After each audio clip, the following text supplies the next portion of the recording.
Donc, on va prendre dans la Torah, donc on est dans la paracha de Bereshit, au chapitre 2. On va commencer indirectement par le texte, au verset 25. Donc, voilà, c'est le dernier chapitre qui est avant la faute originelle. Ouais, c'est intéressant. Donc, là, dans ce site, comme dans le site de Sepharim, vous avez le texte qui est à la fois en hébreu et en français. Et des fois, on a besoin d'avoir l'hébreu en plus du français pour cerner certaines subtilités du langage qui peuvent nous apporter des choses extrêmement importantes, extrêmement intéressantes. Alors, on est au moment où l'homme et la femme ont été créés tous les deux. Et dès qu'on va arriver au chapitre suivant, qui sera le chapitre 3, à ce moment-là, il sera question de la faute originelle avec le serpent qui va inciter, donc on va en parler du serpent, qui va commencer à venir parler à Chava et qui va l'inciter à fauter. Juste avant, donc le verset précédent, celui qui parle avant du serpent, c'est le verset 25, vous avez ici, du chapitre 2. Tous les deux, l'homme et sa femme étaient nus et n'avaient pas de honte. Alors, en hébreu, Vaïu shenehem arumim, et ce furent tous deux étaient nus, Ha'adam veishto, l'homme et la femme et sa femme, Velo et boshashu, qu'on traduit habituellement parce qu'ils n'avaient pas honte. C'est la traduction classique que l'on connaît notamment par l'intermédiaire de Rashi, mais il y a une autre traduction, vous savez, dans la Bible, il y a plusieurs autres traductions. Il y a notamment une traduction qui s'appuie sur une lecture du Midrash, qui s'appelle le Targum Yonatan. Le Targum Yonatan, c'est associé au Targum Yonatan ben Uziel, au Tana, Yonatan ben Uziel, qui habitait donc à l'époque des Tanaïm, c'est-à-dire à l'époque de la Mishnah. Et dans cette traduction, voilà comment il traduit. Il dit tous les deux, l'homme et la femme, étaient tous les deux intelligents. Il traduit nu par intelligent. Ils étaient tous les deux Chachamim. Donc, Rachamim, dans le sens de extrêmement intelligent, c'est un premier point. Vélo idboshashu, il ne traduit pas par il n'avait pas honte, mais cela n'a pas duré longtemps. C'est-à-dire que donc je vais reprendre d'abord expliquer le rapport entre l'hébreu et le français. Le terme harum, il peut vouloir dire la nudité, mais il peut vouloir dire, comme on le verra dans le verset suivant avec le serpent, orma, ça veut dire la ruse aussi. Maintenant, la ruse, une ruse, c'est une stratégie, ça peut être quelque chose de positif ou de négatif. Lorsque la ruse est une stratégie positive, ça s'appelle de l'intelligence. Donc, à ce niveau-là, avant la faute originelle, l'intelligence sans aucune connotation négative, ça s'appelle de la chorma. Donc, ce qui définit l'homme et la femme dans leur proximité avec Dieu avant la création, c'est une chorma, une sagesse, une intelligence, et on comprend cette intelligence, puisque l'homme a été créé à l'image de Dieu, avec la femme, ils sont tous les deux avec Dieu, donc ils ont le partage des connaissances du monde avec Hachem. Et donc, ils sont intelligents. Mais cela n'a pas duré longtemps. Le terme idboshashu, il se rapproche, alors dans la traduction habituelle de boucha, la boucha, ça signifie la honte, donc ils n'ont pas honte, mais on retrouve également un terme qui se trouvait dans la paracha de Shemot, dans la paracha de Yitro, lorsque Moshe Rabbeinu, Moïse, monte pour récupérer la Torah et qu'il tarde à descendre, alors le texte dit Moshe Boshesh Laredet. Moshe avait tardé à descendre.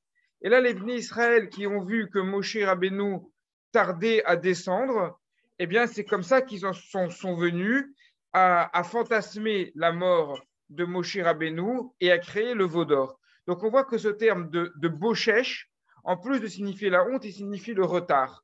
C'est ce qui explique la traduction du Targum Yonatan, qui nous dit donc l'homme et sa femme étaient extrêmement intelligents, une intelligence extrêmement grande, mais ils ne sont pas restés longtemps comme ça. Ils ne sont pas restés longtemps donc, dans cette intelligence. Alors, qu'est-ce que ça signifie qu'ils ne sont pas restés longtemps dans cette intelligence? On va voir tout de suite avec le verset suivant et sa traduction par Jonathan également, par le Targum Jonathan. Je prends au chapitre 3, au verset 1. Je lis d'abord en français, en hébreu. Le serpent était plus rusé que tous les animaux de la terre que Dieu avait fait. Il dit à la femme, l'Éternel Dieu a-t-il effectivement dit ne manger d'aucun arbre de ce jardin? Regardez encore une fois en hébreu.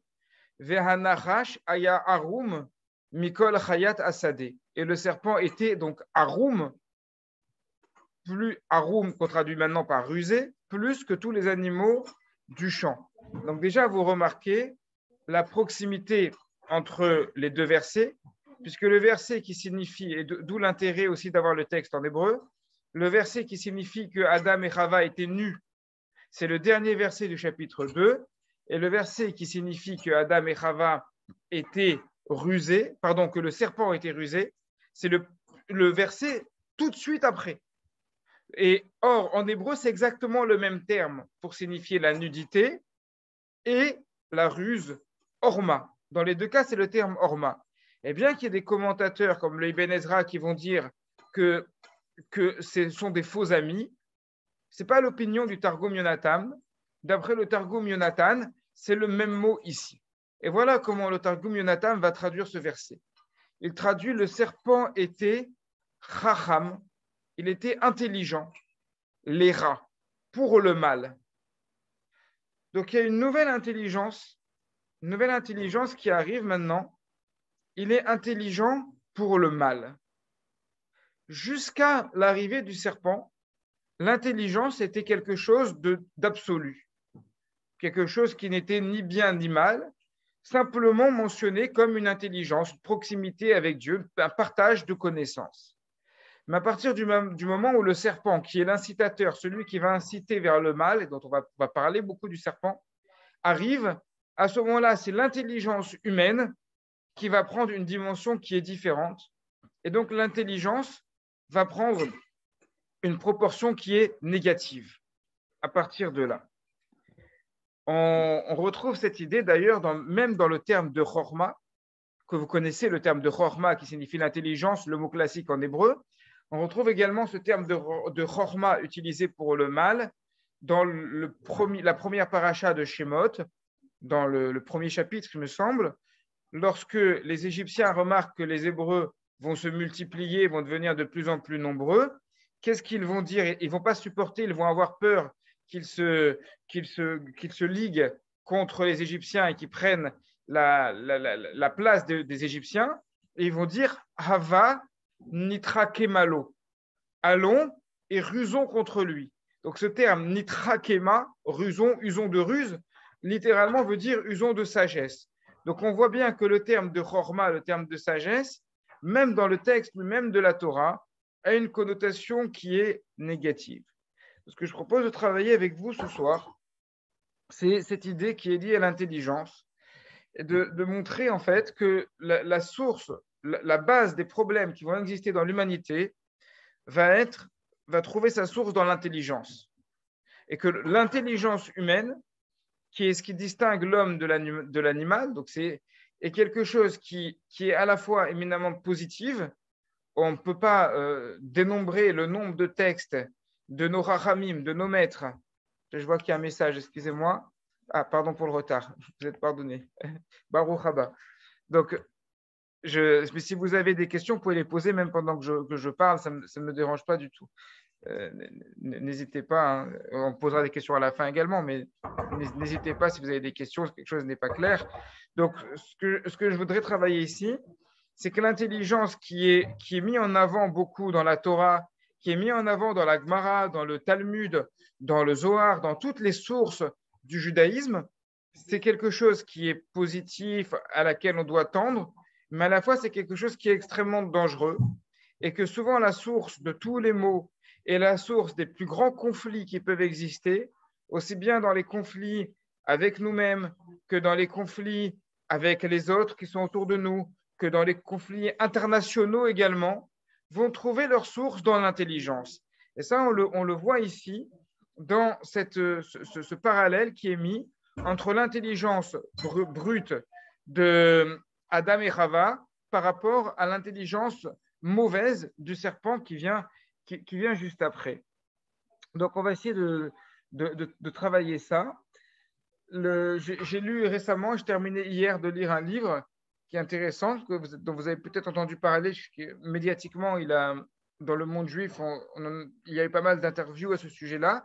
Ça s'appelle Fascinant Chouchani. C'est une auteure qui est une ancienne journaliste qui s'appelle Sandrine Schwartz, qui a écrit un livre sur un monsieur Chouchani qui a évolué entre autres en France, mais pas que en France, dans l'entre-deux-guerres, et qui a été pendant un moment le maître à penser de Lévinas, de Elie Wiesel, de Manitou, et donc qui était assez impressionnant, qui a été un élève du Rav Kook au début du XXe siècle en Eretz Israël, et donc qui impressionnait régulièrement tous les gens qui l'ont connu. Et là, on parle de grands noms quand même du judaïsme français, ou même le Rav Kook, quand on lui a envoyé une lettre, il appelait le Rav, Rabbi.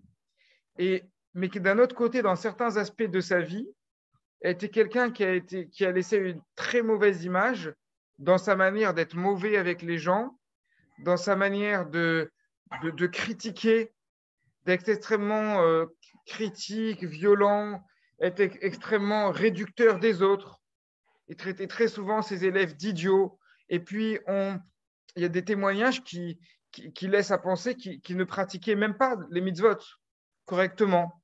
Donc, c'était quelqu'un qui se faisait appeler Chouchani, qui n'était pas son vrai nom, qui était donc un puits d'érudition. Des témoignages, je connais moi-même, j'ai un ami moi-même dont le père l'avait connu dans sa jeunesse, et de deux personnes que je connais, dont les pères, c'était sur Strasbourg, ont connu dans la jeunesse, qui n'en fait pas effectivement quelqu'un qui avait une érudition exceptionnelle. Pour ce qu'on m'a raconté et ce que le corrobore le livre, c'était quelqu'un, une personne à côté de lui lisait un passage du Talmud, lui, il n'avait pas de livre ouvert, il pouvait le reprendre en lui disant « Attention, à telle ligne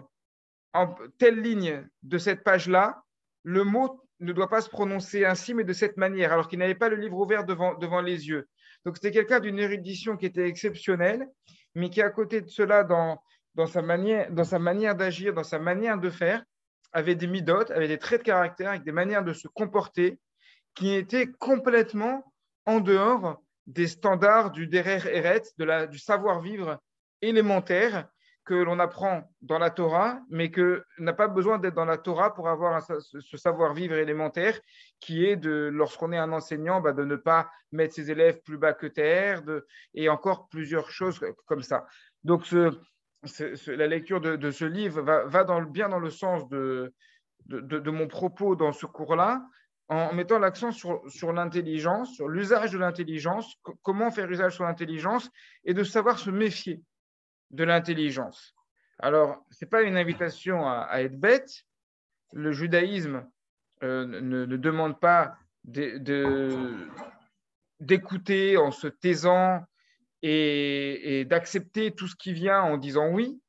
Ce n'est pas la manière de faire de nos maîtres. Le judaïsme pousse à la réflexion, pousse à réfléchir, c'est sûr et certain, mais une mauvaise perception de l'intelligence, un mauvais usage de notre intelligence peut conduire à des mauvaises midotes, peut conduire à un caractère qui est mauvais et qui ne sera pas du tout en adéquation avec la vie que l'on prétend avoir dans la Torah. Un dernier exemple de M. Chouchani avant de passer au serpent, un peu plus dans le serpent.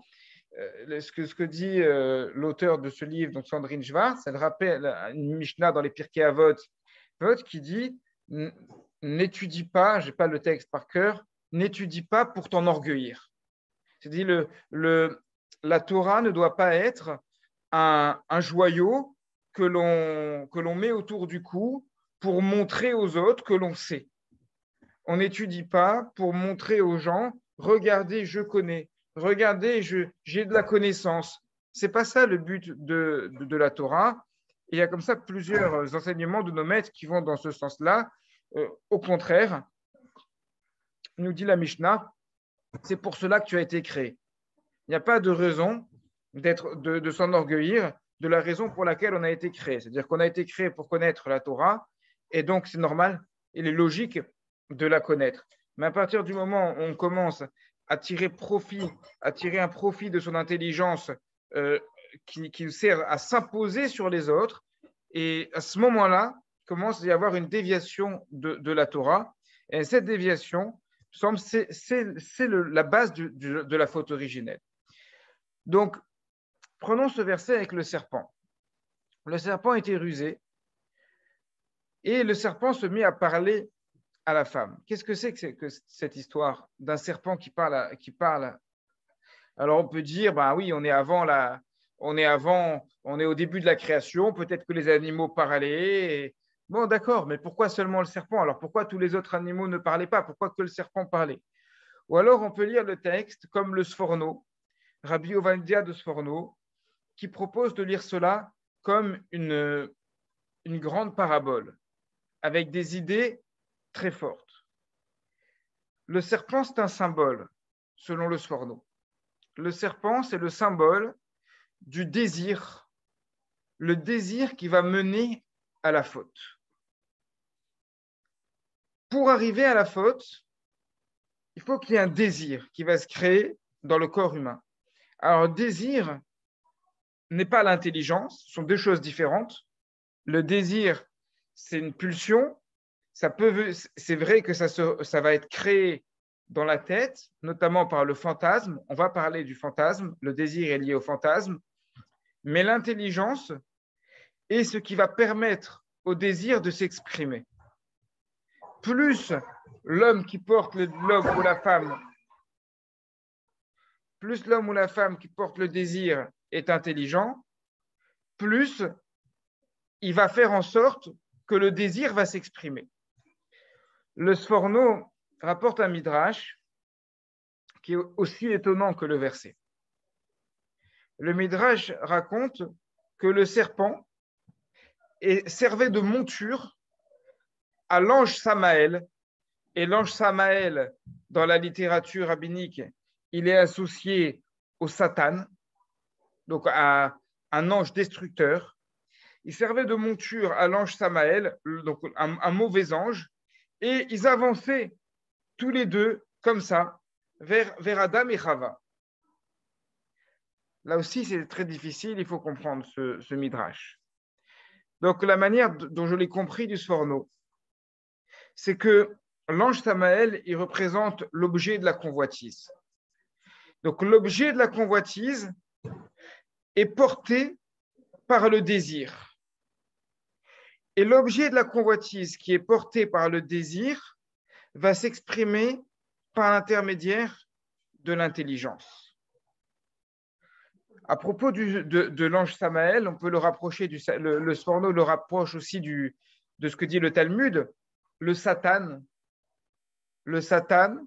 c'est l'ange de la mort, c'est le Yetzerara, c'est le mauvais penchant. Qu'est-ce que ça veut dire? Le Yetzerara, le mauvais penchant, on sait tous ce que c'est. Le mauvais penchant, c'est ce qui est à l'intérieur de nous-mêmes et qui va nous pousser à commettre des actions qui vont à l'encontre de ce que l'on voudrait au fond de nous. Qu'est-ce qu'on veut au fond de nous? Au fond de nous, on veut faire le bien. L'homme, par nature, à l'intérieur, il veut faire le bien. Mais il y a beaucoup. Donc, l'homme, avant la faute originelle, l'homme et la femme, ils veulent faire le bien.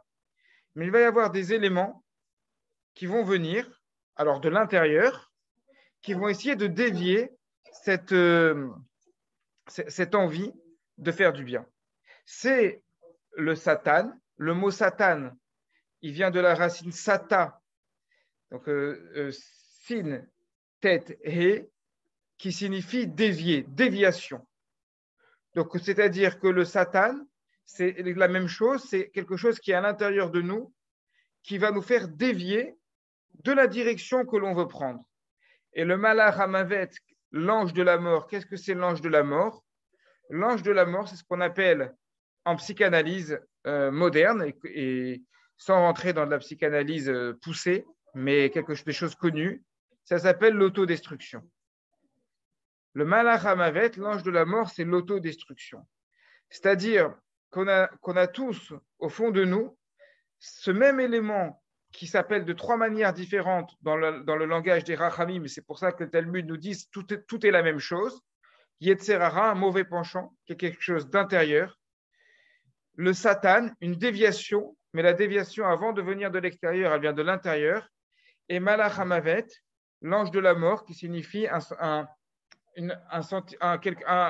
une envie d'autodestruction qui est plus ou moins forte en fonction des personnes. Donc là, on est en train de nous décrire le mécanisme de la faute. Comment la faute va se nourrir. Et l'intelligence, quelle est sa place dans tout cela? L'intelligence, sa place, tout simplement, que plus que celui qui a le désir de fauter à cause de cette tentation intérieure, plus ce désir de fauter va être porté par quelqu'un d'intelligent, plus l'intelligence va être développée, plus il va réussir à concrétiser son désir de fauter. Et donc, plus l'intelligence va le pousser à aller à l'encontre de sa nature première, qui est d'être bon. Vous prenez un enfant, l'enfant, tant qu'il n'y a pas quelque chose qui vient contre ses intérêts premiers, il est gentil et il n'est pas méchant. Mais dès qu'il y a quelque chose qui va aller contre son intérêt, là, il va commencer à crier, il va commencer à se disputer, il va commencer à vouloir attraper autour de lui, se disputer pour attraper son jeu, etc. Donc, c'est exactement l'idée ici. L'homme, il est bon, originellement, à la base, il est bon. Mais il y a à l'intérieur de l'homme, Kadosh Baruch Hu, il a mis en nous des choses qui font qu'on va être poussé à aller à l'encontre de notre nature première, avec ce désir de vouloir aller à l'encontre, et l'intelligence va permettre de concrétiser ce désir. Ce que le Sforno met en place, alors ce ne sont pas exactement les mots du Sforno, puisque ce n'est pas quelque chose qui sont des concepts plutôt de psychanalyse en réalité, mais on retrouve un peu ça dans le Sforno, c'est que dans le serpent, il y a une certaine idée de fantasme. C'est quoi le fantasme? Le fantasme, c'est qu'on se fait une idée fausse et extrêmement désirable de quelque chose qui n'est pas si exceptionnel que ça, en réalité. C'est ça le principe du fantasme. Et lorsqu'on regarde le texte, lorsqu'on regarde le contexte de la faute de Adam et Rava, eh bien, on se rend compte qu'en réalité, c'est ce qui s'est passé. C'est-à-dire, Adam et Rava, lorsqu'ils sont au Gan Eden, ils ont le droit de manger de tous les fruits. Ils dominent sur tous les animaux. Ils sont, comme le nom l'indique, au Gan Eden. Ils sont au paradis. Aujourd'hui, on recherche à retourner au Gan Eden. On recherche à retourner au Gan Eden. Ça veut dire que ce qui pour nous aujourd'hui est un objectif de retourner, pour eux, c'était pas bien. Pourquoi c'était pas bien? Parce qu'il leur manquait quelque chose. Qu'est-ce qui leur manquait? Ils n'avaient pas le droit de toucher, de manger un fruit, un seul fruit. Alors, à partir du moment où ils n'ont pas le droit de manger un fruit, ils imaginent que juste ce fruit-là dont ils n'ont pas le droit de manger, c'est dans ce fruit qu'ils vont trouver justement le plaisir qui va tout changer dans leur vie. Mais pourtant, ce sont les plus heureux du monde. Pourtant, aujourd'hui, notre objectif, c'est de retourner, de faire le tikkun, de retourner à l'état originel du Gan Eden. Mais eux, Adam et Rava, à ce moment-là, comme ils n'ont pas le droit de toucher, de manger plutôt ce fruit-là, ils se disent, mais on est les plus malheureux du monde. Parce qu'il y a le fantasme de l'inconnu qui fait croire que ce fruit est la chose la plus magnifique qui peut exister.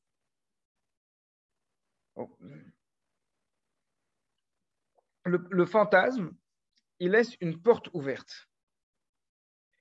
Le principe du fantasme, c'est de laisser une porte ouverte. C'est quoi une porte ouverte? Ça veut dire que c'est une porte ouverte, mais on ne voit pas qu'est-ce qu'il y a derrière la porte. Et lorsqu'on laisse une porte ouverte et on ne voit pas ce qu'il y a derrière la porte, on imagine toujours qu'il y a quelque chose d'incroyable, de fantastique.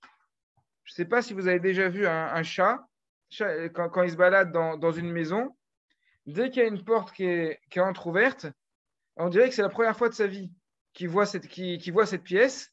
Il se met devant la porte et il regarde comme ça, il tend le cou, les yeux, ils sortent un peu, ils deviennent exorbitants. On dirait qu'il y a quelque chose d'incroyable derrière la porte. Alors on lui ouvre la porte, il rentre dedans comme s'il rentrait dans la salle au trésor. Et puis 2 minutes après, il ressort. En fait, en fait, c'était la pièce qu'il a toujours connue. Donc ça, c'est le principe de la porte. J'ai un chat moi-même, c'est pour ça que je peux témoigner de cela. Et avant d'avoir le chat que j'ai maintenant, il y avait un chat dans l'immeuble où on était auparavant, où ça, c'était vraiment la caricature du chat. Dès qu'on arrivait, qu'on descendait, on était toujours dans l'immeuble à miauler devant la porte, à l'intérieur ou bien à l'extérieur. Et il miaulait pour qu'on lui ouvre la porte. Et dès qu'on lui ouvrait la porte, il rentrait. Et puis, 2 minutes après, il se remettait devant la porte, miaulait pour ressortir. Donc, c'est ce fantasme de la porte ouverte. J'imagine que parce qu'il y a une porte, derrière, il va y avoir quelque chose d'incroyable, de magique, de fantastique, alors que pas forcément.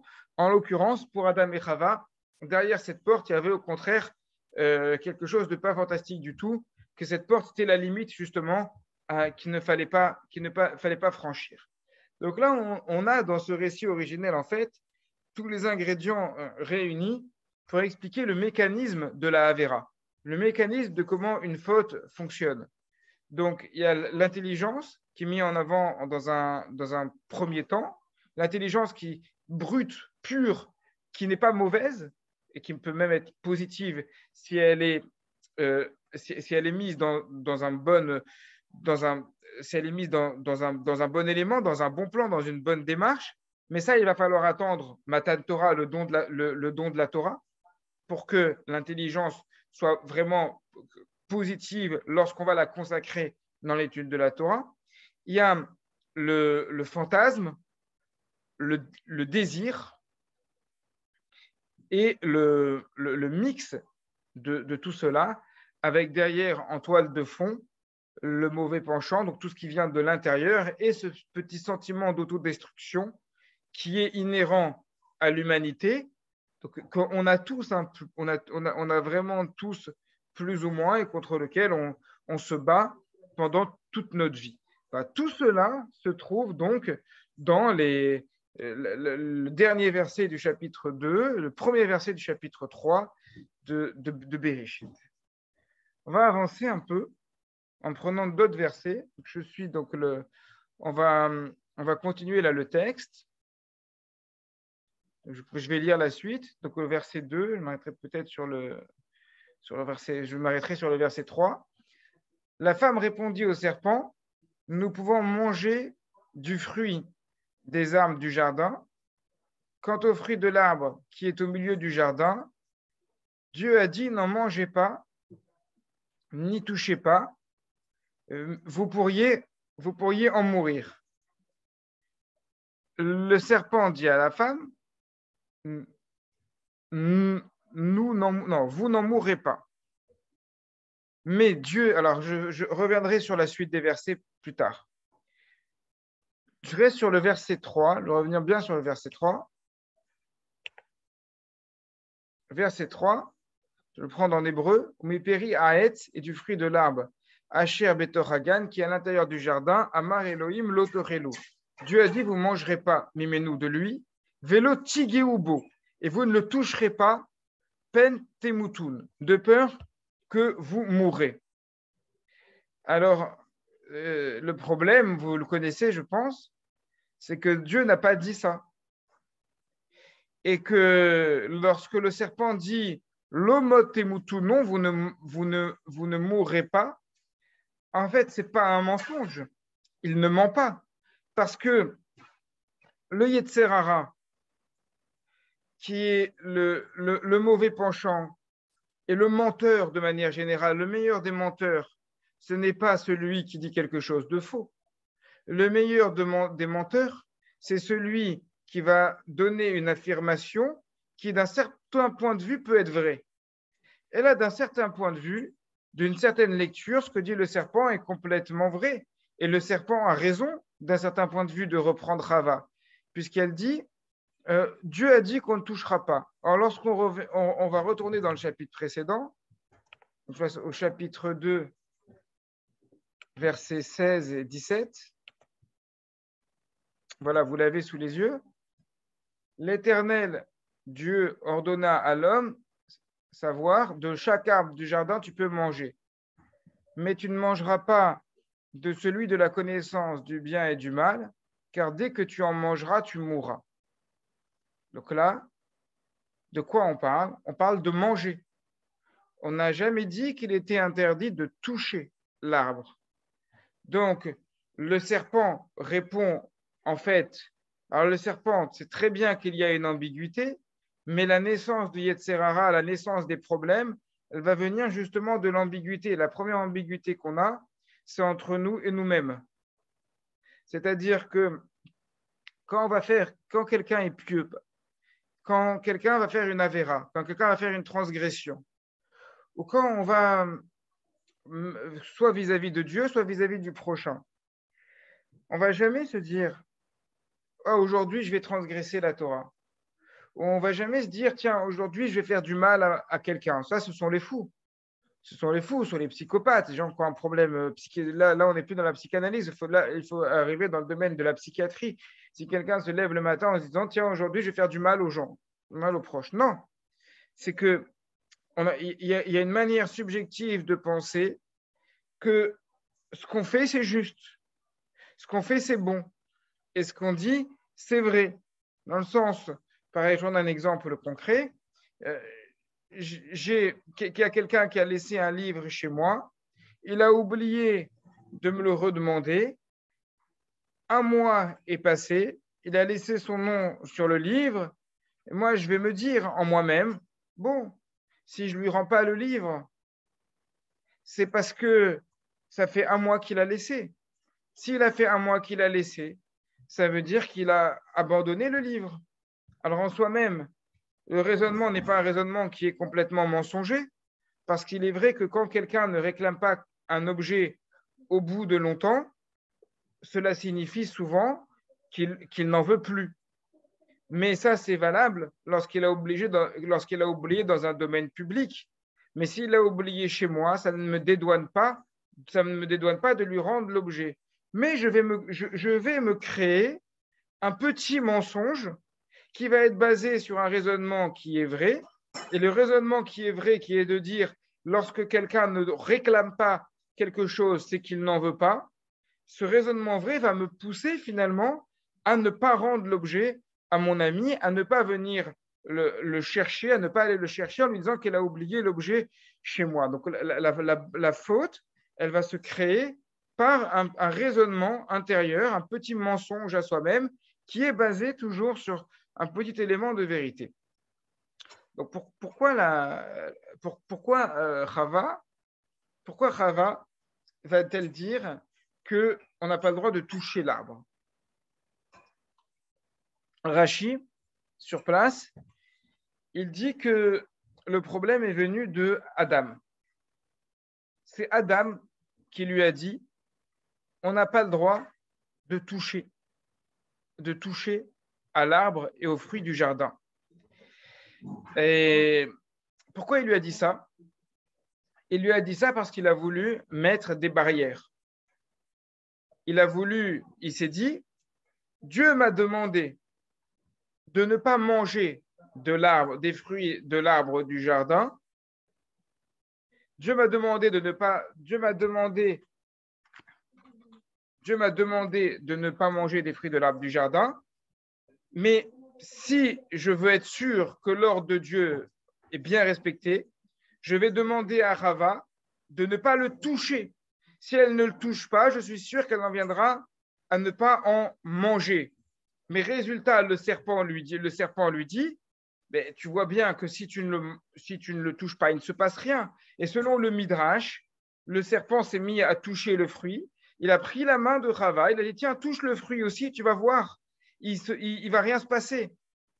Et effectivement, elle a vu qu'il ne se passait rien. Donc elle a dit, bah si, on m'a dit qu'en touchant le fruit, j'allais mourir et qu'en le touchant, je ne meurs pas, alors je peux me permettre de le manger. Pourquoi Adam a fait ça? Pourquoi Adam Arishon a fait ça? Alors, c'est vrai qu'il y a une idée dans la Torah de mettre des barrières. Et dans certains cas, ça peut être positif, comme ça vient d'un verset de Qohélet, il me semble, qui dit, je ne me rappelle plus les termes exacts, mais à peu près, mets une barrière pour ne pas que le serpent puisse te mordre. C'est-à-dire, c'est vrai que des fois, pour éviter de trébucher, il vaut mieux mettre une barrière.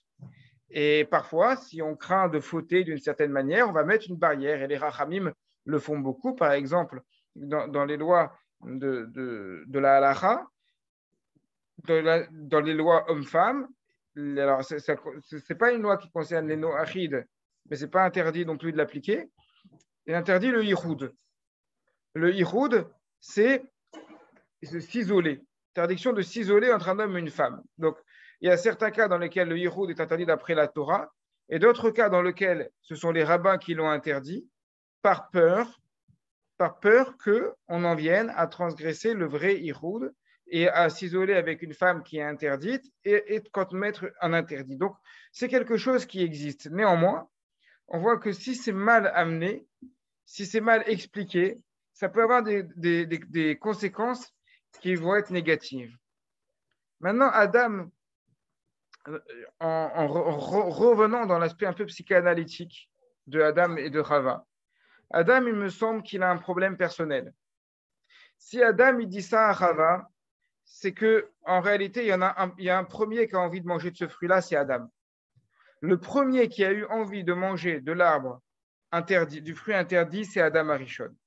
Et c'est parce que lui-même, en entendant l'ordre d'Hachem de ne pas manger du fruit, s'est dit, il a eu ce même fantasme de cette porte ouverte, peut-être qu'il y a quelque chose de fantastique qui fera que ma vie sera encore meilleure. Donc il a eu ce désir, il a fantasmé ce fruit. Du coup, il a dit à Rava, surtout, n'y touche pas, parce qu'en réalité, lui, il avait envie d'y toucher. Et preuve à cela, dans la suite, lorsqu'on voit que Rava va manger du fruit de l'arbre interdit, qu'est-ce qu'elle va faire? La première chose qu'elle fait dès qu'elle en mange, elle en donne à son mari. Et est-ce qu'il va dire non? Non, il ne dit pas non. Il mange tout de suite. Donc, je ne comprends pas. Tu nous as fait toute une technique pour surtout ne pas en venir à en manger, en mettant des barrières, en faisant croire que c'est interdit d'y toucher. Et dès qu'on te donne, tu en manges. Qu'est-ce que ça révèle? Il y a une formule dans la Gemara et dans les Rishonim, Techilato Moriar al Sofo. Sofo Moriar al Techilato. Sa fin prouve son début. Ça veut dire sa manière d'agir à la fin montre quelle était son intention au début. Et comme à la fin, Adam Arishon, il s'est permis de manger de ce fruit interdit, et finalement, il ne s'est pas fait prier pour en manger. Ça montre qu'en fait, le premier qui avait ce fantasme-là, c'est lui-même. Et ensuite, il va mettre la faute sur sa femme en disant, lorsque Hachem va venir en disant qu'as-tu fait, il va lui dire, c'est pas moi, c'est la femme. Et la femme va dire, c'est pas moi, c'est le serpent, etc. Ça, c'est un autre problème encore dans le travail des midotes, pas traiter de ça ce soir, mais c'est un sujet qui a traité également. C'est cette, on pourra peut-être en parler la prochaine fois, Blinéder, mais c'est vrai que ça fait partie des sujets que j'ai traités et sur lesquels j'ai écrit un peu, cette tendance à remettre la faute constamment sur l'autre, qui est une tendance, on peut penser que c'est enfantin et que c'est typique chez les enfants. Alors, c'est vrai que chez les enfants, alors jusqu'à un âge très avancé, sont complètement incapables de reconnaître leurs erreurs, de reconnaître leurs fautes, d'avouer qu'ils ont tort, mais ça se retrouve énormément chez les adultes également. Donc ça, on le trouve depuis Adam et Chava. Mais je préfère me concentrer sur ce problème qui est lié à l'intelligence et ici à l'aspect psychanalytique de Adam et de Chava. Donc, il a un manque de confiance en lui-même, Adam Arishon, parce que lui-même a ce fantasme sur ce fruit interdit. Donc, on voit que Adam et Rava sont des êtres qui, à ce niveau-là, sont encore dans l'intelligence brute. Ils sont extrêmement intelligents. Ils sont l'intelligence par excellence. Et malgré cette intelligence, ils ne vont pas être à l'abri de la tentation. La tentation, le fantasme, le désir, le syndrome d'autodestruction ne sont pas des choses qui peuvent être combattues par la seule intelligence. Preuve en est de la Gemara qui dit « Plus un homme est grand en Torah, plus son Yetzer Hara est grand, plus son mauvais penchant est grand. » On aurait pu penser que plus un homme est sage, plus c'est un Talmid Racham, plus c'est un érudit, plus c'est quelqu'un qui va être tzaddik et qui va être épargné de la faute. Eh bien non, il y a deux concepts qui sont des concepts différents, qui sont le concept de Talmid Racham, d'érudit en Torah, et le concept de tzaddik. Ce sont deux choses différentes. Un Talmid Racham peut être un tzaddik, peut y parvenir, mais ce n'est pas parce qu'un homme est un Talmid Racham, est un érudit, qu'il est forcément un tzaddik, qu'il est forcément un juste. J'ai pris l'exemple de Shoushani au début du cours, qui était sans conteste un Talmid Racham, un érudit extrêmement impressionnant, mais qui était tout sauf un tzaddik. Et on a comme ça plusieurs cas dans le Talmud, comme Elisha ben Avouya, qui était un Talmid Racham, mais qui est devenu un hérétique à la fin de sa vie, comme Yochanan Kohen Gadol, qui était également un Talmid Racham, mais qui à 80 ans est devenu un hérétique également. Donc on a des cas comme ça de Talmidei Rachamim, de grands sages qui sont des grands sages, mais qui n'ont pas forcément brillé par leur méthode, ce qui est évidemment négatif. Donc pourquoi plus un homme est sage, plus un homme est intelligent, on pourrait dire, plus son Yetzer Hara est grand. C'est parce que l'intelligence, il y a un lien entre l'intelligence et le développement du fantasme. C'est-à-dire qu'un quelqu'un d'intelligent a souvent une grande curiosité, ce qu'on appelle la curiosité intellectuelle. Et plus on est curieux, plus on a tendance à rechercher ce qu'il y a derrière les portes. Mais plus on a tendance à rechercher ce qu'il y a derrière les portes, plus on risque de tomber dans un gouffre derrière la porte. Alors, je parle avec des métaphores, évidemment, mais vous comprenez, je pense, le sens de mes propos. Celui qui est intelligent va avoir son esprit, qui va se balader un peu partout et va avoir une tendance à chercher à connaître, à avoir toutes les expériences du monde. C'est ce que dit le roi Salomon dans Qoéleth, encore une fois, dans l'Ecclésiaste. Il dit, j'ai cherché, j'ai amassé tous les plaisirs du monde, j'ai cherché à tout connaître. Et à la fin, je me suis aperçu que tout est vanité. C'est-à-dire que Shlomo Améler, qui était l'homme peut-être le plus intelligent qui a existé sur Terre, et sûrement, le livre des rois témoigne qu'il a demandé à Hachem, quand Hachem lui a proposé une bracha, il a demandé l'intelligence. Il avait une intelligence exceptionnelle, et pourtant, cela ne lui a pas empêché de trébucher. Donc, on voit ici au début de la création qu'en réalité, l'intelligence la plus exceptionnelle n'était pas celle de Shlomo Améler, mais c'était celle de Adam et Chava, qui étaient les Rachamim par excellence, les intelligents par excellence, mais leur intelligence ne les a pas empêchés du tout de fauter. On va reprendre le chapitre 3 avec le discours entre le serpent et Chava. On va lire les versets 5 et 6. Donc, le serpent répond à Chava, « Dieu sait qu'aussitôt que vous en mangerez, vos yeux s'ouvriront, vous serez comme des dieux, connaissant le bien et le mal. » La femme vit que l'arbre était bon à manger, qu'il était agréable aux yeux et propre à rendre intelligent. Elle prit du fruit et en mangea et en donna aussi à son mari qui en mangea également. Donc là, on va retrouver encore l'intelligence. En réalité, on la retrouve à 2 reprises, puisque vous voyez qu'en hébreu, dans le verset 5, il est écrit Ki yodia Elohim ki beyom acholchem imenu, et car Hachem sait que le jour où vous en mangerez, venifkeru enechem, vos yeux deviendront intelligents. Là, il est écrit, il est écrit, vos yeux s'ouvriront, mais en hébreu, c'est venifkeru enechem. Le terme venifkeru, on le trouve dans le Talmud et dans la Halacha, pikéar. Un pikéar, ça traduit quelqu'un qui est intelligent. Donc, le serpent, il dit, si vous mangez le fruit, vous allez être comme Elohim, vous allez être des gens intelligents. C'est qui Elohim? Il y a une discussion chez le commentateur. D'après certains, Elohim, c'est Dieu, ici. D'après d'autres, Elohim, c'est les anges. Donc, ça revient un peu au même. Il en dit, soit vous allez être au niveau de Dieu, soit vous allez être au niveau des malachim, soit vous allez être au niveau des anges. Mais pour la tenter, donc une tentation, c'est vous allez atteindre une intelligence où vous allez tout connaître, où vous allez tout comprendre, vous allez être élevé comme Dieu. Réfléchissons à un sens, dans un sens général de l'humanité.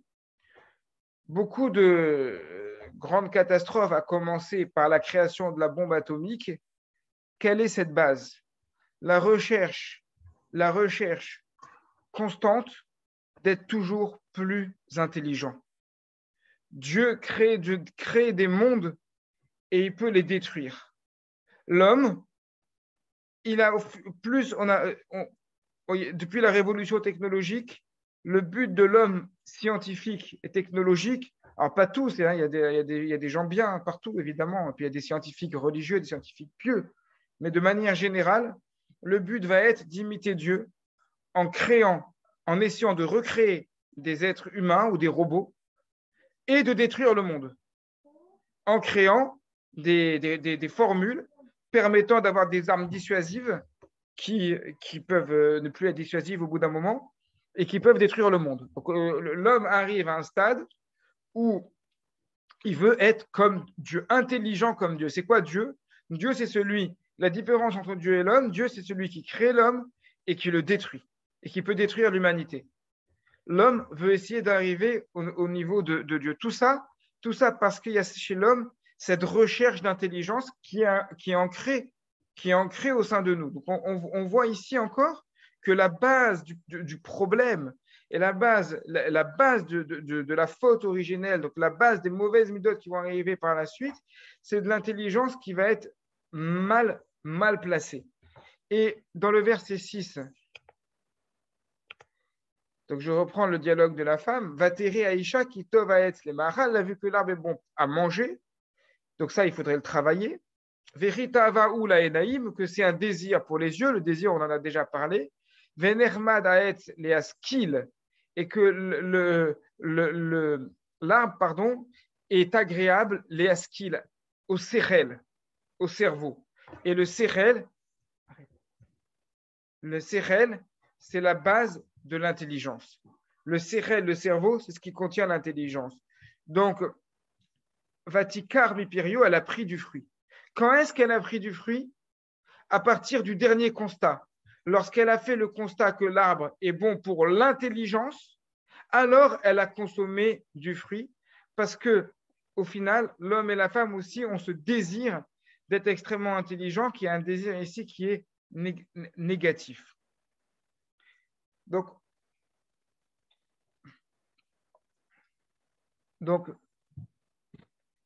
j'ai noté quelques exemples, vous pourriez en trouver aussi, sur un plan très général et collectif, que parmi les grands empereurs, les grands, entre guillemets, du monde, qui ont causé le plus de guerres avec le plus de morts, n'étaient pas des idiots. C'était des gens qui étaient intelligents. Attila, ce n'était pas un idiot, c'était un stratège exceptionnel. Napoléon, c'était quelqu'un d'extrêmement intelligent. Hitler était aussi très intelligent. Aujourd'hui, sans entrer dans des questions politiques, mais Vladimir Poutine, c'est pas quelqu'un de bête, c'est quelqu'un d'intelligent aussi. Donc, des personnes qui ont fait énormément de mal, qui ont provoqué des guerres, qui ont qui ont provoqué énormément de morts, sont des personnes qui sont extrêmement intelligentes.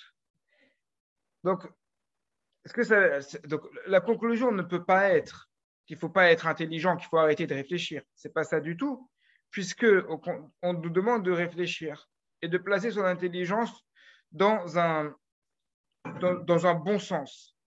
Maintenant, regardez dans les relations humaines. Ben Adam Lachavero.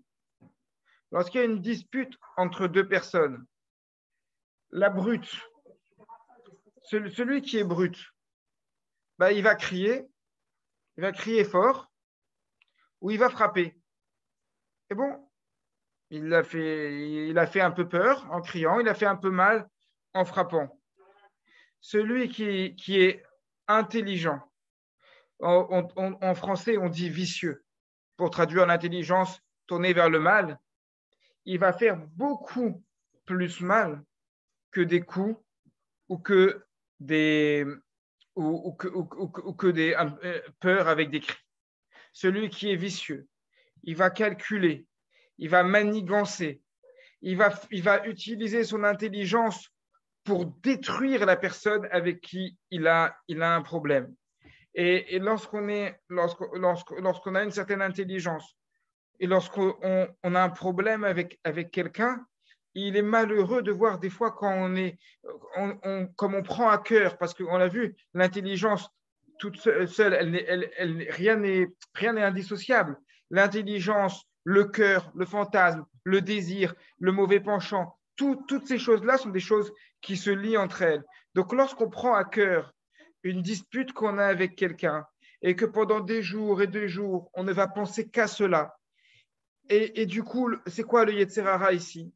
C'est d'utiliser notre intelligence qu'Akadosh Baruch Hu nous a donnée pour faire le bien autour de nous, pour comprendre sa Torah, d'utiliser cette intelligence-là pour trouver les meilleures manières de briser la personne en face, de détruire la personne en face, alors qu'évidemment, que se venger, c'est interdit. Alors, dans la Torah, c'est interdit.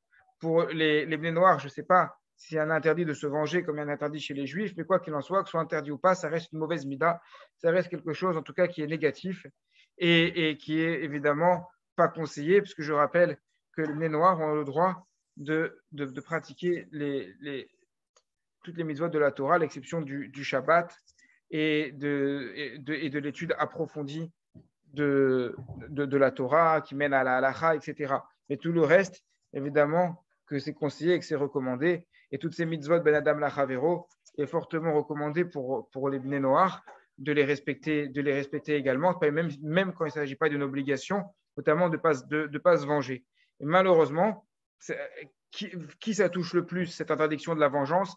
Ça touche le plus les gens qui sont intelligents et qui vont utiliser leur intelligence pour servir leur cœur. Parce qu'ils ont été touchés dans leur cœur et donc servir d'intelligence, de manigancer, comme on dit dans l'expression française, la vengeance est un poids qui se mange froid, qui est complètement inverse de ce que nous enseigne la Torah, parce que dans la Torah, non, au contraire, pas du tout. C'est assourd d'utiliser son intelligence pour faire ça. Donc, que sortir concrètement de cela? Eh bien, c'est d'essayer, lorsqu'on est touché, lorsqu'on a un problème avec quelqu'un, de mettre cela de côté, de ne pas revenir dessus en essayant de réfléchir et de trop réfléchir pour des problèmes où on a été touché sur le plan de l'affectif. Parce que l'affectif, c'est le cœur, la réflexion, c'est la tête. Et si on essaye de trop réfléchir à comment régler un problème contre l'autre, alors on va utiliser l'intelligence pour le mal. Ce qui concerne la vie publique, la vie politique, tous les problèmes du monde ça on peut rien y changer, on peut rien y faire. que Vladimir Poutine soit très intelligent, que sûrement que le président ukrainien est extrêmement très intelligent aussi, et que Emmanuel Macron est aussi très intelligent. Sûrement que tout le monde, les gens qui arrivent à ce niveau-là de pouvoir, sont des gens qui ne sont pas bêtes. S'ils étaient bêtes, ils ne seraient pas arrivés à un niveau-là. Mais leur intelligence, est-ce qu'ils l'utilisent à bon escient? Sûrement pas. Ça, on ne pense pas. Maintenant, qu'est-ce que nous, on peut y changer? On ne peut rien y changer. On ne peut pas changer grand-chose. Par contre, sur nous-mêmes, on peut changer quelque chose. Akadosh Baruch Hu nous a donné une rorma, c'est la différence entre nous et les animaux. Donc, il faut la préserver, il faut utiliser cette sagesse pour comprendre les choses, pour faire le bien et associer cette sagesse, associer cette intelligence aux midot. Et pour cela, ce premier cours sur les midot, peut-être ce mot-là par lequel je terminerai, parce que je pense qu'il est extrêmement important, c'est bien d'apprendre, c'est bien de connaître, c'est bien d'avoir beaucoup de connaissances, mais les connaissances, et c'est bien d'avoir aussi des raisonnements qui vont vite, d'avoir une tête qui va vite, c'est bien. Mais si on n'a pas cette tête-là avec les midot, avec des manières correctes de se comporter, alors ce n'est pas ça que la Torah nous demande. Et au contraire, on est en train de passer de l'autre côté du péché originel. Et c'est là la base de la première avéra, de la première transgression. C'est pour ça que la Torah nous a donné l'intelligence pour étudier et qu'avant la Torah, on nous a appris et on va apprendre dans tout le Sefer Bereshit, Derer Eretz Kadma la Torah, le savoir-vivre a précédé la Torah. Le savoir, et qu'on peut maintenant comprendre d'après ce cours, le savoir-vivre précède l'utilisation correcte de l'intelligence.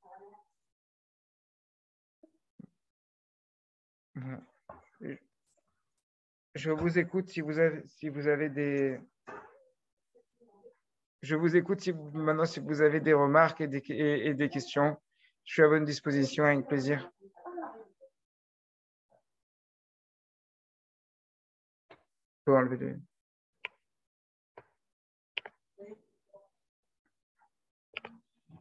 Oui, Tsipora. Non, ceux qui veulent poser une question, ouvrez vos micros. Cette semaine, Raph, j'ai été attiré vers les profondeurs de l'être humain. Et donc, par rapport à votre cours, c'est très curieux parce que j'ai été intéressé par l'intérieur de l'être humain, la pulsion de vie et la pulsion de mort. Pour moi, schématiquement, la pulsion de vie, Raï, la vie, c'est Hachem, à première vue, quoi.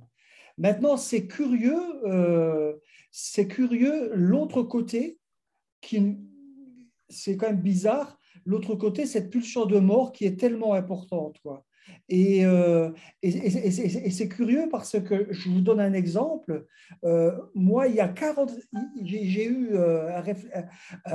j'ai fait des rêves sur des choses que j'ai fait il y a 45 ans. Vous imaginez, il y a 45 ans, j'ai rêvé de ce que j'avais fait. Et là, depuis des jours et des jours, je fantasme sur le fait que j'aurais pu faire différemment. Et si j'avais fait différemment, je fantasme, ça aurait été merveilleux, etc. Quoi. Vous voyez comment on est. Mais cette pulsion de mort, elle est quand même incroyable. Quoi. Elle est d'une importance, pour moi, qui est capitale. Quoi. Et elle joue chez l'individu, elle joue même au niveau inconscient collectif de l'humanité. Quoi. C'est assez incroyable. Quoi. Mais c'est une réalité qui est difficile à admettre, je trouve. Cette pulsion de mort qui est en nous, quoi, et les choix qu'on peut faire. Quoi. Voilà. Complètement, c'est intéressant votre intervention. Je veux juste réagir à ce que vous dites sur 2 points. D'abord, sur la pulsion. La pulsion de mort, elle est inhérente à l'homme et à l'humanité, mais il n'y a aucun élément comme l'intelligence, aucun élément qui est que bon ou que mauvais. Dans tous les éléments de la création, aucun élément qui est que bon ou que mauvais. La pulsion morbide, elle est nécessaire en quel sens? Elle est nécessaire dans le sens qu'on est des êtres mortels. Et que si on n'avait pas cette pulsion morbide que nous, on connaît du mauvais côté comme quelque chose d'autodestructeur, et sur le plan autodestructeur, c'est forcément mauvais. Mais si on n'avait pas ça, en même temps, on ne se préparerait pas à la mort. Or, on a besoin de se préparer à la mort. On a besoin de la conscience. On a besoin de la conscience de la mort. Donc, c'est pour ça que la pulsion morbide, la pulsion, je ne sais pas si c'est exactement le bon terme, mais elle est nécessaire. Elle est nécessaire et elle aussi, comme tous les éléments de la création qui font partie intégrante de l'homme, elle doit être mesurée, elle doit être travaillée. Si elle nous pousse à l'autodestruction, comme c'est souvent le cas, alors évidemment, c'est que ça veut dire qu'elle n'a pas été bien travaillée, il doit y avoir un travail sur soi, mais si elle permet, comme c'est son rôle de base, juste d'avoir conscience qu'on n'est pas immortel et d'agir en conséquence dans notre vie, de ne pas voir notre vie comme quelque chose de FKR en français, on dit de laisser aller, mais comme que notre vie, c'est vraiment une frise qui amène à un point et on avance dans un chemin de croisée, à ce moment-là, c'est positif. La deuxième chose, c'est juste par rapport à votre rêve et au fantasme dont vous parlez, comme vous l'avez bien dit vous-même, vous l'avez bien compris vous-même de toute manière, comme vous dites, c'est un fantasme. Ça, c'est Hakol Letova. Et ça, je le dis régulièrement, je fais un peu de coaching aussi, je fais un peu de coaching un peu personnel de temps en temps avec certains élèves. Et ça, je le dis plusieurs fois par semaine. Hakol Letova. Des fois, on regrette, et si j'avais pas fait ci, si j'avais pas fait ça, et cette période de ma vie. La semaine dernière, je l'ai entendu 2-3 fois déjà. Mais on n'imagine pas qu'on est aujourd'hui la somme la somme des éléments que nous avons construits. Nous sommes la somme des histoires que nous avons vécues.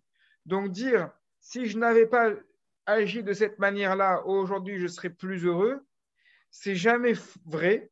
Ça ne peut pas être une certitude du tout, puisque en réalité, ce que nous sommes aujourd'hui est d'une manière ou d'une autre provoqué par ce qu'on a fait, même si on ne voit pas le lien, même si on ne voit pas le rapport direct. Donc, par rapport au point dont vous parliez, vous ne pouvez pas le savoir, mais peut-être que si à 45 ans, vous n'aviez pas agi de cette manière-là, peut-être que vous ne seriez pas aujourd'hui avec nous parmi les Bnei Noirs. On ne peut pas le savoir. Donc, vraiment, Hakol Letova, chaque élément du passé, ça, j'en parle beaucoup dans la conversion. Conversion, comme vous savez, je m'occupe beaucoup de conversion au judaïsme, c'est l'essentiel de mon activité. Et j'en parle énormément dans la conversion. Bien qu'on dise que guerre chez Gaïer et Katan chez Nolad Damé, quelqu'un qui se convertit, c'est comme un enfant qui vient de naître. Il y a certaines nuances à cela dans la halakha. La plus connue, je ne vais pas rentrer en détail dedans, mais juste je la cite parce que c'est la plus connue. Par exemple, une femme qui se convertit, elle ne peut pas se marier avec un Cohen.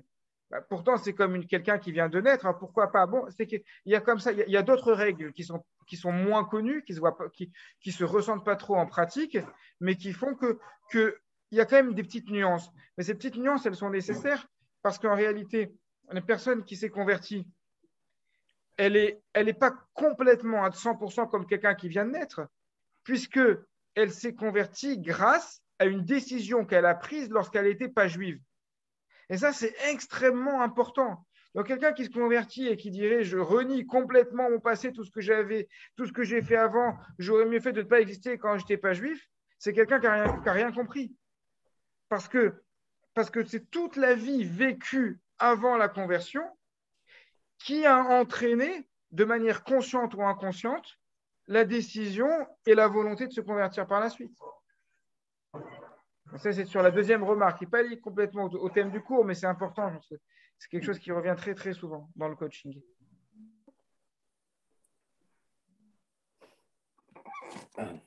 Voilà. S'il y a d'autres questions, d'autres remarques.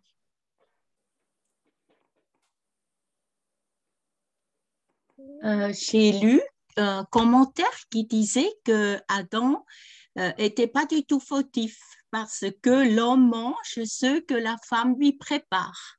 Alors, Rava a préparé et puis l'homme faisait confiance et il a mangé. Alors, bon, ma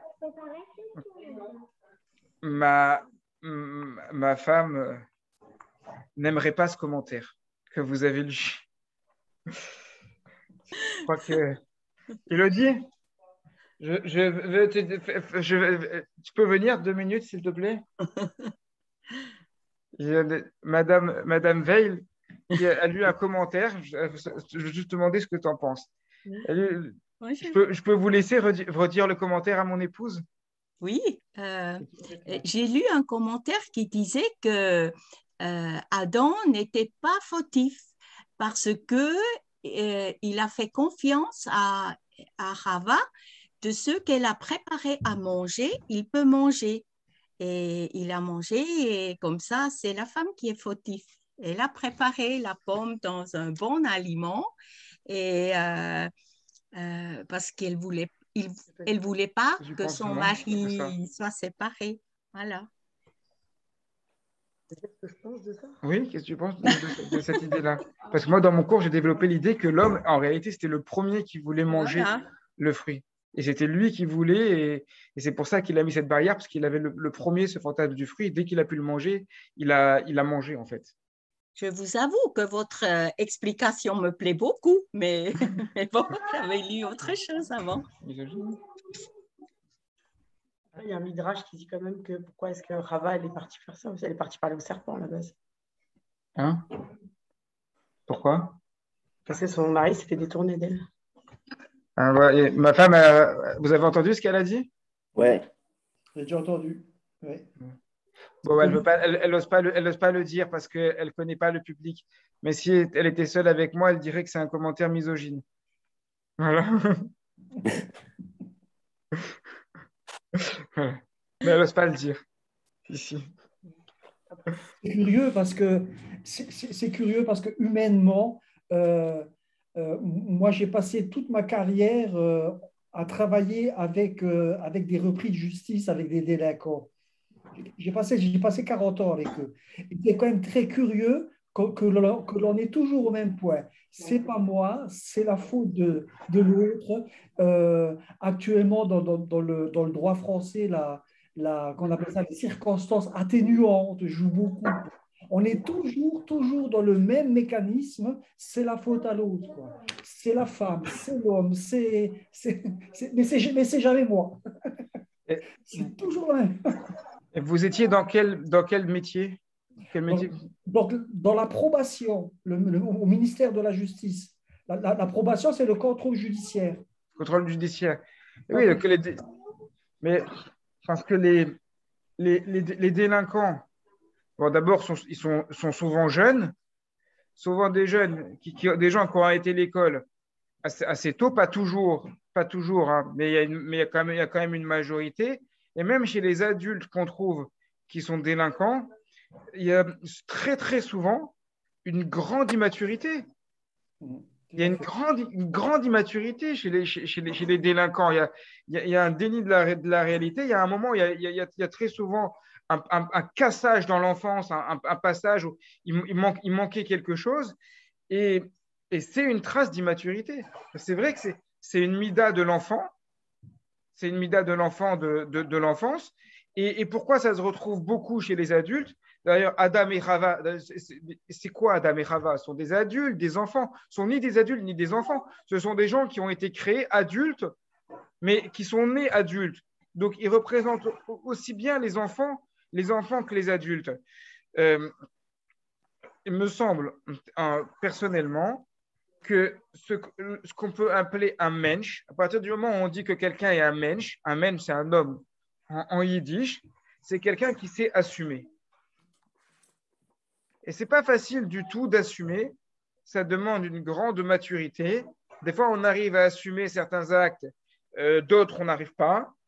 Des fois, on n'est pas fier de ce qu'on a fait, ce n'est pas toujours facile. Je lisais une question de Halacha hier, de quelqu'un qui posait la question, j'ai Rav Raviv de Jérusalem qui avait répondu à la question. Il disait, il avait volé quelque chose quand il était jeune à un voisin. Et puis, il demandait, ça devait faire des années et des années, est-ce qu'il devait rembourser la somme? Il se rappelait de la somme. Je me suis demandé, mais quel est le problème de rembourser? Puisqu'il a fait teshuva, pourquoi il pose la question? Même pas la peine de poser la question. Qu'il aille voir cette personne et qu'il la rembourse. On ne parle pas d'avoir volé, on parle de quelqu'un qui avait volé avant d'être bar mitzvah. Donc, avant d'être bar mitzvah, pense pas qu'il a cambriolé une banque, je ne pense pas qu'il a volé une voiture. Donc, ce n'est pas quelque chose qui devait valoir très cher. Donc, une fois qu'il est devenu adulte, ça ne doit pas être très compliqué de le rembourser. Et n'importe qui a un peu de crainte de Dieu, eh ben, il va rembourser. Alors, pourquoi il pose la question? S'il pose la question, ça veut dire qu'il n'a pas tellement envie d'aller rembourser. Pourquoi il n'a pas tellement envie d'aller rembourser? Mais parce que c'est extrêmement dur d'assumer et d'aller voir quelqu'un en face en lui disant vous savez, bonjour, je viens vous voir parce que je vous avais volé. C'est pas évident. Pas évident. De devenir un homme, de devenir adulte, c'est pas évident. Bonsoir, Rav, j'ai une question, s'il vous plaît. Oui. Est-ce que le fait que, j'ai entendu dire, est-ce que ça a rapport à voir du fait que, par rapport à ce fameux péché, séparation, le fait qu'ils aient eu un rapport physique le jour du Shabbat, je crois. Vous parlez de Adam et Chava? Oui. Non, ça n'a rien à voir. Je sais pas. Je sais pas. Je pense pas parce que j'ai pas connaissance de ce midrash, mais j'ai connaissance de la halacha. Et au contraire, dans la halacha, c'est une mitzvah d'avoir un rapport le jour du Shabbat. C'est quelque chose de bien, de positif. Oui, mais alors c'est peut-être l'inverse, c'est qu'ils ont pas attendu, ils auraient dû attendre, je ne sais plus, j'arrive plus à retrouver le rapprochement.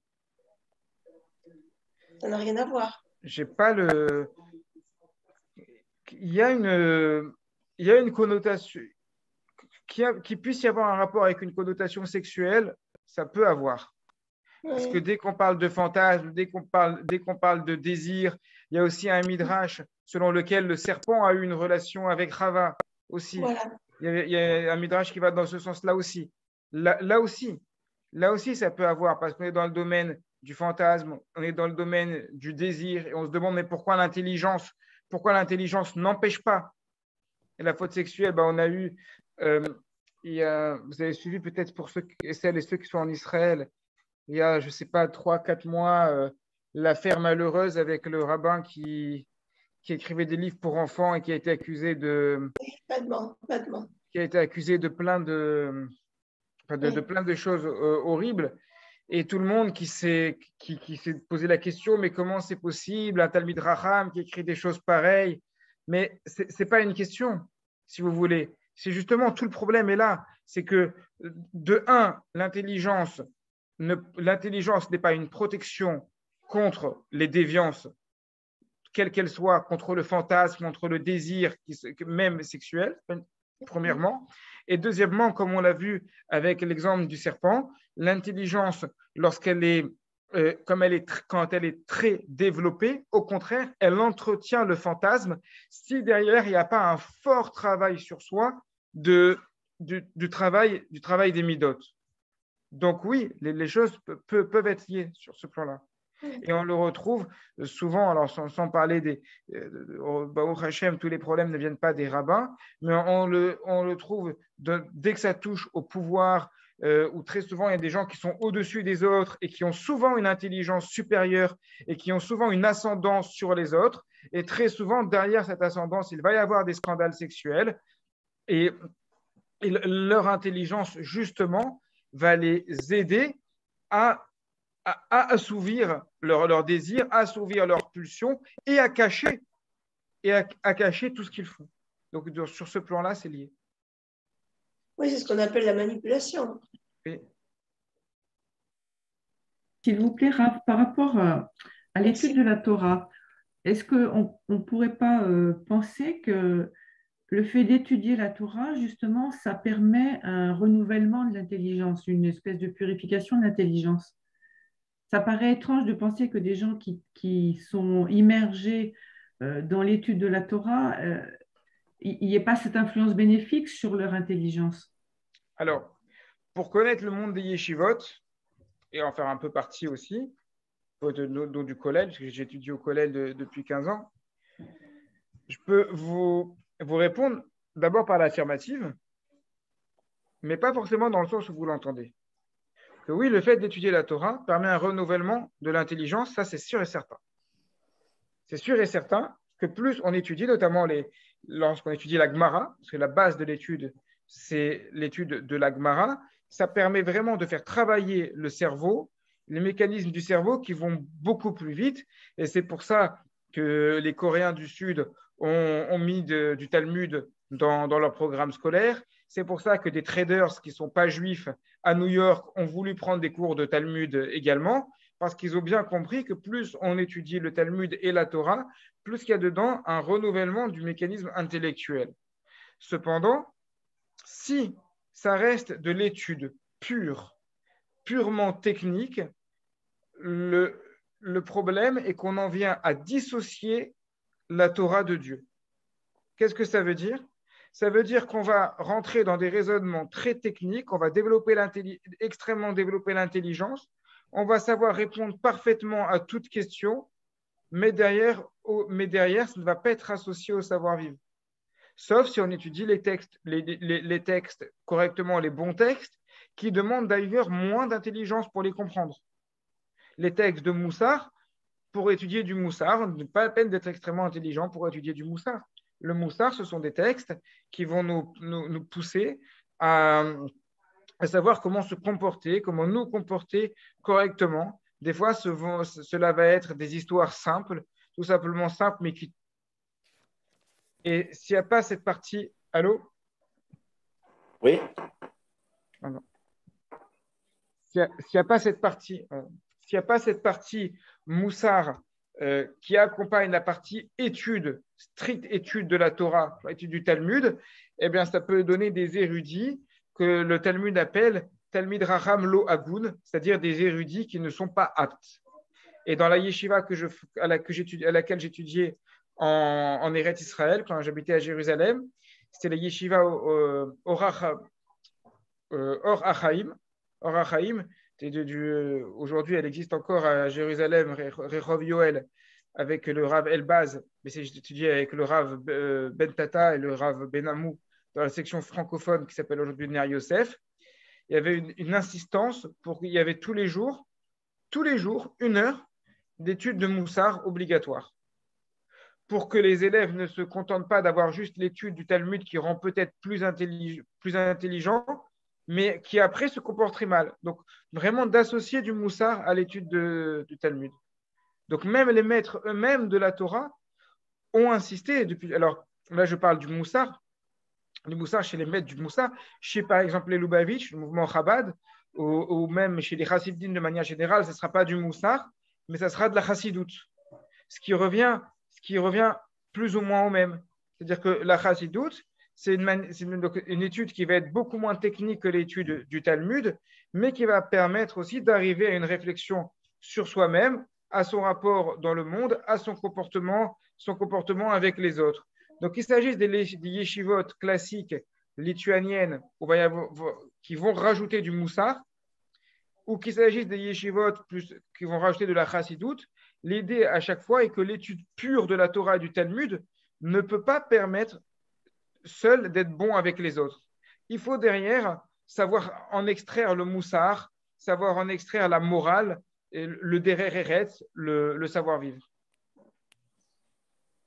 Et que l'on va extraire de la Torah, bien entendu.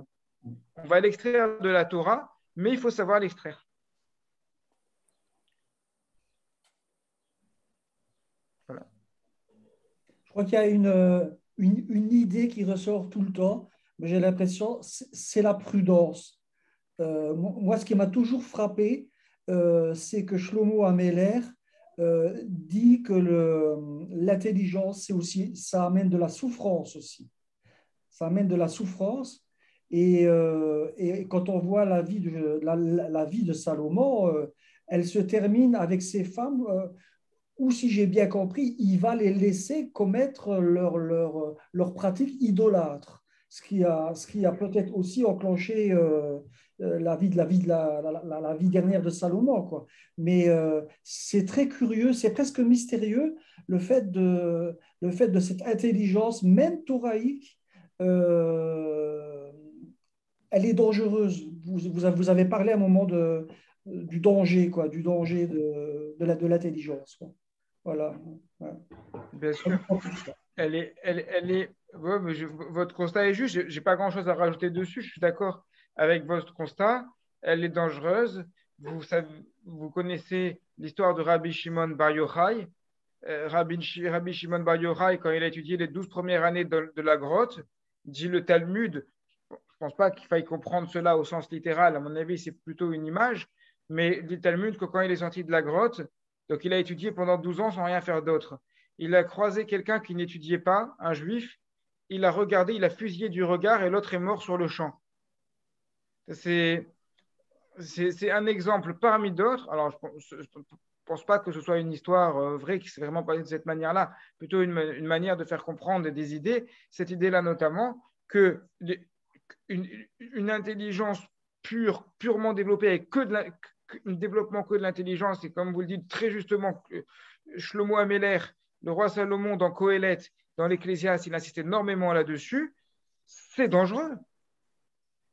C'est dangereux, c'est extrêmement dangereux. Alors, mais en parallèle, on nous incite quand même à la réflexion. Et moi-même, dans mes cours, je pousse toujours à la réflexion. Là, j'ai donné quelques pistes de réflexion d'ailleurs. Comme vous l'avez noté, Madame Veil, c'est vrai qu'il y a sûrement d'autres manières et beaucoup d'autres manières de lire le texte que la manière que j'ai présentée aujourd'hui. Et vous trouverez des explications qui sont contraires, sûrement, bien entendu. C'est comme ça la Torah. Hier, j'étais invité à intervenir, à faire une dracha dans une synagogue à côté de chez moi. J'ai terminé avec une question. Je n'ai pas donné de réponse. Je fais ça de temps en temps parce qu'on doit pousser à la réflexion. On doit pousser à réfléchir. Donc oui, on doit développer l'intelligence d'un côté. D'un autre côté, on doit avoir conscience que l'intelligence n'est pas un but en soi et qu'elle peut apporter du mal, dont de la souffrance. Je n'ai pas parlé beaucoup de la souffrance aujourd'hui, c'est vrai que je n'avais pas prévu d'en parler un petit peu aussi, lorsque j'avais dit au tout début du cours que l'intelligence mal canalisée peut être mauvaise. J'avais commencé en disant qu'elle peut être mauvaise pour soi-même, pour les autres et pour le monde de manière générale. Quand je parlais de pour soi-même, c'était exactement ce à quoi vous faites référence. C'est-à-dire que quelqu'un qui est trop intelligent peut souffre beaucoup et constamment dans le questionnement, dans se torture l'esprit, on appelle se torturer l'esprit. Et j'en parlais par message avec un ami qui est parisien. Je parlais par rapport à Chouchani, et puis il me disait, tiens, j'ai connu quelqu'un qui était extrêmement intelligent, j'ai écouté un cours de lui, et je lui disais, tu vois, c'est marrant, parce que la personne dont tu me parles, c'est quelqu'un que je connais, et c'est quelqu'un qui est extrêmement torturé. Et ça se retrouve très souvent. Que les gens, des fois, qui vont être très intelligents et très intéressants, vont être souvent torturés aussi. C'est ce que dit Shlomo Améler, hein, je n'invente rien, c'est ce que dit le roi Salomon. Donc oui, c'est effectivement l'intelligence à prendre avec des pincettes. En fait, l'intelligence, si on va vers l'intelligence, il faut toujours garder Dieu, enfin Hachem présent à l'esprit en tant que Dieu d'amour. Alors, très bien, c'est très juste. Il y a un verset dans les Tehillim, dans les psaumes, qui dit Reshit Chorma Irat Hachem. Les prémices de la sagesse, c'est la crainte de Dieu. Qu'est-ce que ça veut dire? C'est exactement dans le sens, je pense, ce que vous voulez dire. Ça veut dire que de quelle sagesse on parle? On parle d'une sagesse qui est positive cette fois-ci. Ça veut dire si on veut accéder à une sagesse positive, il y a des prémices qui s'appellent la crainte de Dieu. Vous avez parlé de l'amour, le psalmiste passe par la crainte, mais l'idée est la même. C'est-à-dire que pour que l'intelligence, ou l'usage de l'intelligence, parce que l'intelligence en soi-même est un concept qui est neutre, complètement neutre, pour que l'usage de l'intelligence soit positif, alors il faut nécessairement qu'on ait placé Dieu avant. Et c'est pour ça que j'ai dit dans le cours que la chorma positive, en réalité, n'est venue qu'avec le don de la Torah. Elle est sûrement venue avant. Abraham, Yitzhak, qui était avant le don de la Torah, bien entendu. Mais de manière générale, cet usage généralisé de la chorma, de la sagesse, elle est venue avec le don de la Torah, dans le sens qu'avec le don de la Torah, il n'y a pas que des lois qui sont données, apprenez, connaissez, et c'est tout. Mais il y a eu également avec et c'est extrêmement important, l'amour de Dieu et la crainte de Dieu. Et c'est parce qu'il y a l'amour de Dieu et la crainte de Dieu que la chorma, que la sagesse peut être canalisée correctement. Et il y a aussi le fait que bon, l'intelligence, c'est vrai qu'être très intelligent, c'est quelque chose de fantastique, mais cette intelligence, il faut qu'elle soit également partagée pour devenir constructive. Oui, il faut qu'elle Le soit savoir, partagée. il est fait pour être diffusé en quelque sorte. Tout comme vous nous l'enseignez, bon, la Torah, et voilà quoi, je veux dire. Il y a un partage, il faut qu'il y ait un échange Oui, complètement. de cette intelligence. C'est d'ailleurs une mitzvah de la Torah et une obligation pour quelqu'un qui est arrivé à un niveau de partager son savoir, de le faire. La Torah. L'ilmod ou l'almed, c'est-à-dire pour étudier et enseigner. Dès qu'on parle d'études, ça inclut automatiquement l'enseignement pour quelqu'un qui est en mesure de le faire. Bien entendu. Donc on en revient à ce que Dieu dit, tu aimeras ton prochain comme toi-même. On en revient, oui.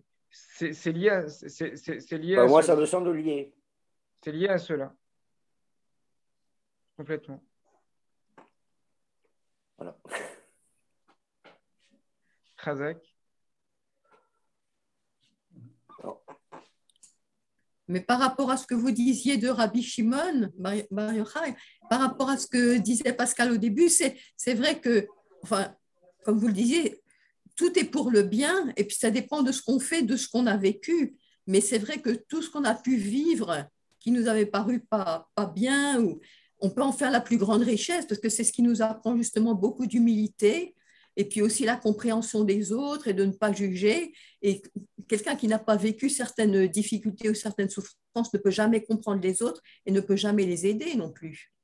Oui, complètement. D'ailleurs, dans le courant du cours, on parlera, Bezrat Hashem, peut-être pas la prochaine fois, mais c'est vrai que dans l'étude que j'ai faite du Sefer Bereshit, il y a plusieurs points sur l'empathie. L'empathie, c'est quelque chose qui est extrêmement important. Parler de Rabbi Shimon Bar Yochai dans la grotte.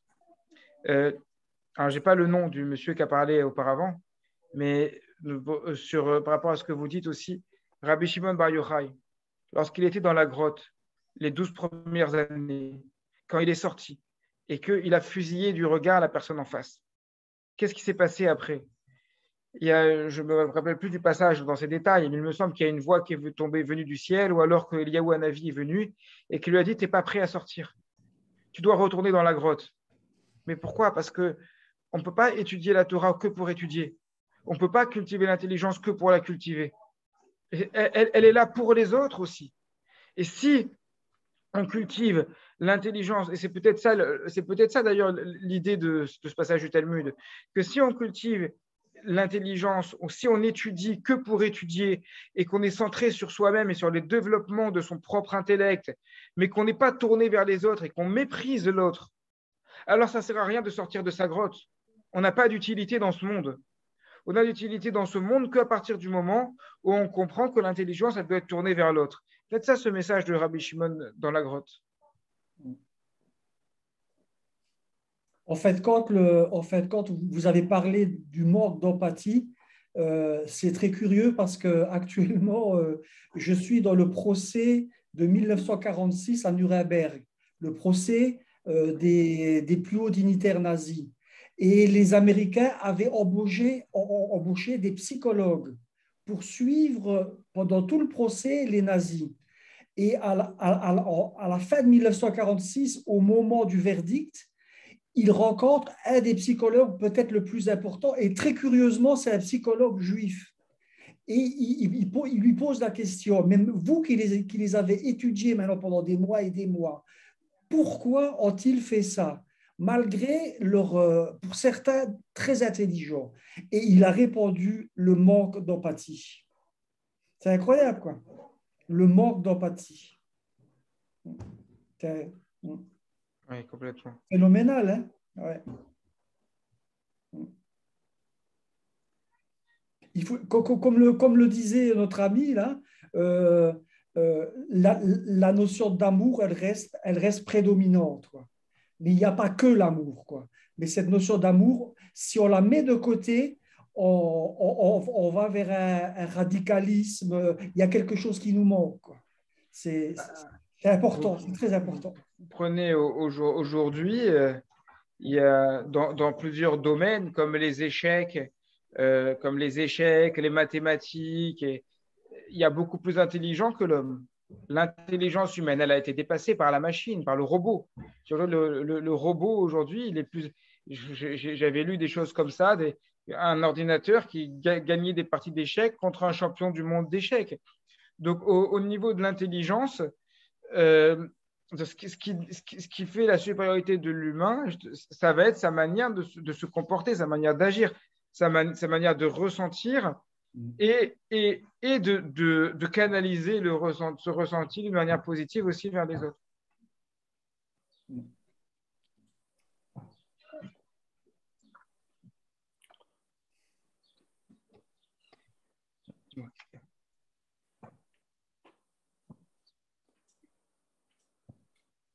Tu me diras. Je vous écoute. D'ailleurs, ça change notre relation avec les autres, mais ça change notre relation avec Dieu aussi. Parce que la personne qui a conscience justement de ce qu'elle a pu faire et puis que Dieu lui pardonne, elle a une relation avec Dieu, à mon avis, qui est complètement différente. On sait que c'est mon père qui me pardonne. Comme un enfant qui revient vers son père, et ça crée aussi un lien aussi profond. Un père qui pardonne à son enfant et l'enfant qui sait aimer et pardonner, c'est... Complètement. Complètement. Bon, Rachel, en tout cas, merci beaucoup. Avec plaisir.